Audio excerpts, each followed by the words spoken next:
For us in the United States, World War II started in December 1941 when Japan bombed our military base in Pearl Harbor, Hawaii. But the world of war actually started much earlier, in 1931, when Japan invaded China in Manchurian province, and then in 1939 in Europe, when Germany invaded Poland and the British and French in turn declared war on Germany. Before 1941, sentiment in the US was largely isolationist. We had experienced the horror of total war during our Civil War and in Europe in World War I. Largely, we wanted no part in any more foreign wars. But when Japan bombed Pearl Harbor, we had no choice. We were not ready for World War II. We did not recognize the inevitability that a major power would be dragged into wars, ready or not, willing or not. Just a few months after entering the war, the U.S. created the Office of War Information to coordinate all governmental news, information, and propaganda activities. In contrast to the enemy regimes, private media, that is radio, newspapers, and the movie industry, were not taken over by the government.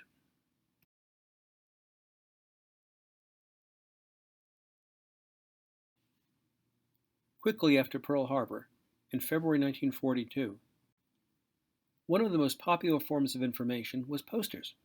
The United States produced more posters than any other country. It's been estimated at more than 200,000 different posters.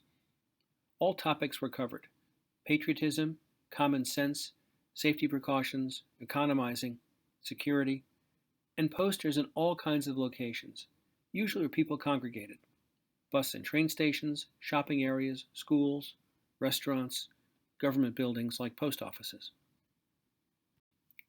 The U.S. posters were generally more positive and patriotic than other countries' posters, which often characterized the enemy as bloodthirsty savages. This is because other countries were being invaded or bombed or under threat of invasion. Interestingly, the private sector, business, participated too, particularly in the form of advertising. Not much difference between advertising and propaganda, if you think about it. Not just the battlefield, but the household was a battlefront too. Major public information campaigns were launched for women as well. While most of the men entered military service, women entered the workforce in massive numbers, especially in the defense field, in manufacturing, replacing the men who left to fight in the war. The most famous symbol was Rosie the Riveter, pictured here. The concept was that everyone was fighting this war.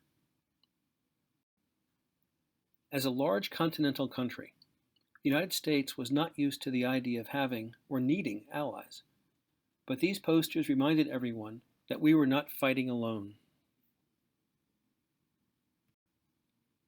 The continental United States was in little danger of direct attack.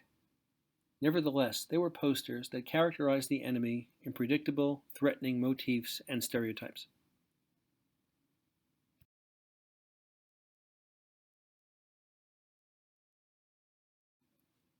Although the U.S. had a high level of literacy, the point of communicating to a large group of people is to make sure that everyone is on board with the message. Therefore, comic strips and even comic books were flavored with wartime or patriotic themes. Cartoonists were recruited too. Here is an American eagle pulling a cage, holding some kind of repellent monster with a Nazi brand on its stomach. Can you recognize this artist? I know you know it. Stop the recording here if you wish to study the cartoon. Then start it up again, and I'll tell you that the cartoonist is...